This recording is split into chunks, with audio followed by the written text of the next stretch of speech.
حیض و نفاس کی حالت میں ہم بستری کو حلال سمجھنے کا کیا حکم ہے؟ یعنی اگر کوئی شخص یہ نظریہ رکھتا ہے کہ حیض و نفاس کی حالت میں عورت سے ہم بستری حلال ہے تو اس کا کیا حکم ہے؟ ایسی حالت میں جواب ہے ایسی حالت میں جماع جائز جاننا کفر ہے۔ آقا علیہ الصلوۃ والسلام کی یہ بھی حدیث مبارکہ ہے کہ اگر حیض کی حالت میں، کیونکہ قرآن مجید میں بھی ہے نا کہ وَيَسْأَلُونَكَ عَنِ الْمَحِيضِ کہ لوگ آپ سے حیض کے بارے میں سوال کرتے ہیں، تو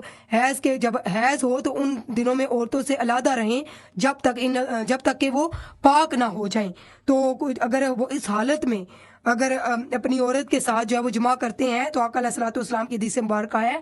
کہ جس نے ایسی حالت میں اپنی عورت کے ساتھ جمع کیا تو اس نے اس چیز کا انکار کیا جو اللہ نے مجھ پر نازل کی، استغفر اللہ۔ تو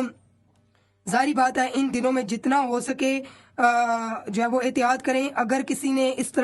طرح کوئی گناہ سرزد ہو گیا تو اس کے لیے ہے کہ وہ کفارہ ادا کریں، اور کفارے کی وہی صورتیں ہیں جو کہ ان کے لیے وہی جو زکوٰۃ کے مصارفین ہیں ان کو آپ دے سکتے ہیں، فقراء کو آپ دے سکتے ہیں، مسکین کو آپ دے سکتے ہیں۔ اگر ایسی حالت میں قرآن چھو دیا ہے یا مسجد میں چلے گئے ہیں تو اس حالت میں کہ کسی نے پوچھا کہ اگر اس حالت میں ہم داخل ہو گئے ہیں تو ہم طواف کر رہے تھے تو کیا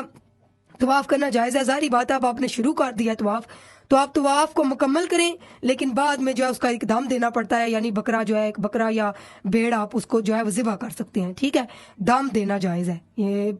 ضروری ہے کہ عورت، ظاہری بات ہے آپ فوراً ہی مسجد حرام سے بھاگ تو نہیں سکتے نا، تو اگر طواف کر رہے ہیں اور آپ گھر آئے ہیں تو آپ کو پتہ چلا ہوٹل میں کہ ہمیں پتہ چلا کہ ایسی صورت ہمارے اوپر لاحق ہوئی، تو آپ فوراً جو ہے وہ اس کے اوپر صدقہ دیں۔ وہ آپ بکرا بھی دے سکتے ہیں، بھیڑ کا ایک جو ہے وہ دمبا بھی دے سکتے ہیں، لیکن یہ جو ہے وہ دینا ہر حال میں جو ہے وہ جائز ہے۔